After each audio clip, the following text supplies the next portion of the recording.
The Truman Show was one of the better films of the 90s. It was also, we know now, the second to last good movie that Jim Carrey would ever star in. That's not really relevant to our purposes today. What is relevant is a scene about halfway through the movie featuring Ed Harris's character, Christoph, the director and creator of the giant reality show that Jim Carrey's Truman has unwittingly been living and starring in since birth. During an interview with some kind of news magazine show, Christoph is asked why Truman had never, up until that point, himself asked any questions about the nature of his world. How is it that he lived his whole adult life, never came to realize or even suspect that everything's fake, and all of his friends and family members are actors. Everything about his reality is engineered, manufactured. Christoph answers quickly. He says, "We accept the reality of the world with which we are presented." It's as simple as that. Perhaps one of the truest lines ever spoken in a Hollywood film. And we live in a reality that is nearly as contrived and concocted as the one that Truman inhabited. The only difference is that the guy walking past us in the street is not an actor. He's not an agent of this deception. He is one of the deceived, just like the rest of us, or most of us. Also, Truman was filmed against his will or his knowledge. That's the case for us some of the time, no doubt. But we also choose to be on camera, some of us more than others, as you can see. But the main similarity is that, like Truman, reality is presented to us. I think the wording there is important. Reality presented. We're not so much encountering reality or engaging with it, certainly not discovering it. We sit back passively and allow reality, whatever bits of it that our overlords deem appropriate for viewing, to be presented to us. Our reality is not so much staged like a television production as it is curated. We view reality mostly through screens. We look at screens more than we look at anything else. We look at screens more than we look at our children's faces. And inside those screens, we find a version of the world that someone else, our Christoph, and there are many of them, not just one, thinks we ought to be shown. It's not reality. It's reality as told by, as curated by CNN, Twitter, Mark Zuckerberg, corporate media, and so on. They are the directors of our own personal Truman Show. They present reality, and most people simply accept it as presented. And that's why, for example, on this Monday, November 29th, 2021, the major terrorist attack that occurred on Sunday, November 21st, 2021, just a little over 1 week ago, has essentially been erased. As far as our reality curators are concerned, it never happened. 8 days ago may as well have been 8,000 years ago. 9 children are still in the hospital. 1 child died in the intervening days, bringing the death total to 6, to go along with the dozens of severe injuries. It was a horrific attack, a massacre. Little children and old ladies mowed down on the street while waving pom-poms and singing Christmas carols. One of the most grotesque and tragic and infuriating things you will ever see, and you can see it, because it was all documented on multiple cameras from multiple angles. If the corporate media, our curators, were simply yet cynically interested in sensationalism and ratings and nothing more, if that's all they cared about, this story would be one of the only things they talked about for weeks. But their cynicism is more insidious and more surreptitious, I think, than that. Their goals are also quite a bit larger, grander. They want to create a certain kind of reality, a reality governed by their ideological and political needs. And this event, a jaw-dropping and certainly newsworthy event, does not fit into that picture. So it's been, in 1 week, erased completely.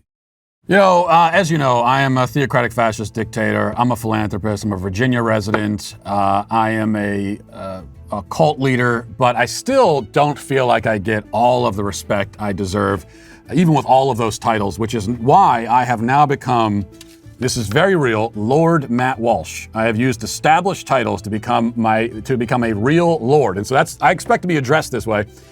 If you want to be a lord as well, established titles is your opportunity to earn the title of lord or lady and gain the respect that you deserve. All you need is a 1 square foot plot of land in Scotland. Established titles is a project based on historic Scottish custom where landowners are referred to as lairds or lords and ladies in English. If your title pack, in your title pack, you receive at least 1 square foot of dedicated land on a private estate and an official certificate with a crest, which you can see right here. It looks very official because it is. And I'll put this I haven't told my wife this yet, but this is going right. This is the first thing people see when they walk in our house, so they know what they're dealing with and how to address me. Your certificate will include a unique plot number, with which you can see the exact location of your land. And as we're approaching Christmas, I should also mention that it's the best last-minute gift ever. The best way to surprise your loved ones, from girlfriends to boyfriends or even family. You could even get a couple pack for you and your partner, where you can get adjoining plots of land. With this certificate, you could officially change your name to Lord or Lady and get it on your credit card, plane tickets, etc. You can get it on your dating profiles as well. I mean, if you really want to impress someone, or make them think you're a megalomaniac, one way or another. I'm not sure how that will work out, but plus, for those with Scottish heritage, it's a great way to connect to their family roots. Plus, Established Titles commits to preserving the woodlands, not only in Scotland, but around the planet. They have partnerships with global charities like One Tree Planted and Trees for the Future to help with our efforts to reforest the world, which is something that I care deeply about as an environmentalist. And for every order they receive, a tree is planted. Established Titles is having a great limited time sale, so go to establishedtitles.com/Matt Walsh to save 10% off today. Remember to use the discount code Matt Walsh or just click the link below. That's establishedtitles.com/Matt Walsh or just click the link below. Yesterday, CNN issued what will likely be one of its last reports on the subject, and it did it in a highly curated way. Here's the headline. Waukesha will hold a moment of silence today, marking 1 week since a car drove through a city Christmas parade, killing 6 people and injuring scores of others. A car drove through the Christmas parade. Was it a Tesla self-driving car? Was it a car from a Pixar film with a mind of its own? Outside of those possibilities, cars don't drive. Saying a car drove through a parade is like a sports writer reporting that a bat hit a home run or a shoe kicked a field goal. In reality, the actual reality, not the curated kind, the car was being driven by a human being, and that human being has a name, Daryl Brooks. He also has a very relevant history of violent crimes of all types, including sex crimes against children, that somehow had not yet landed him behind bars for any significant stretch of time. And he had motivations. We may not know his specific motivations, mostly because we can only rely on the curators to tell us something like that, unless we go to the prison and try to ask him ourselves. But we can take note of his BLM sympathies, his anti-white posts online, his open encouragement of violence against white people. And we can take all that and reasonably conclude that this was almost certainly an anti-white terrorist attack, a hate crime. That doesn't fit within the reality that our curators wish to present, and so the entire event is thrown into a giant hole and buried. Now, within a couple of days, they got us back on track, right? They got us back to talking about the kinds of things that they want us to talk about. In our curated reality, black on white crime essentially does not exist and is always justified whenever it does occur.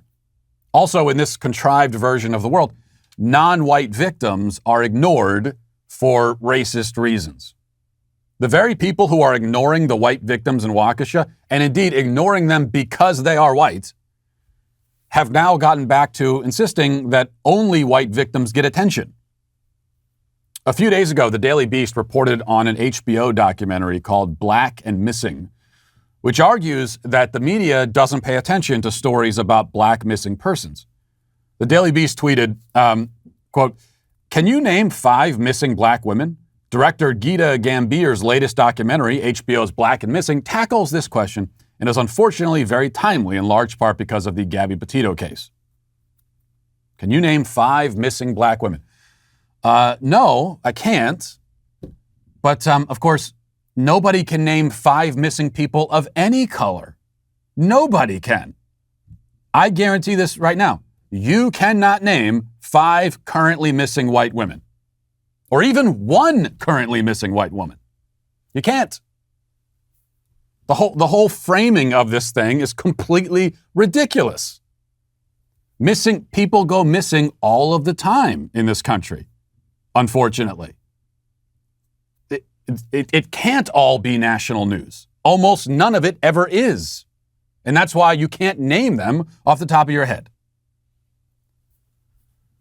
However, somebody driving their car intentionally through a Christmas parade and murdering 6 people, including a child, that is or should be a major national event. And yet, you know who else nobody can name off the top of their heads? The victims in Waukesha. Their names, by the way, were Tamara Durand, Jane Coolidge, Leanna Owen, Virginia Sorensen, Wilhelm Haspel, and 8-year-old Jackson Sparks. They died terrible and painful deaths, and now the corporate media wants them to suffer a death of another kind by erasing their memories completely. And we shouldn't allow that to happen. Well, I hope you enjoyed that clip from the Matt Walsh Show. If you did, go ahead and hit that subscribe button right down there so you can stay up to date on all of our future content.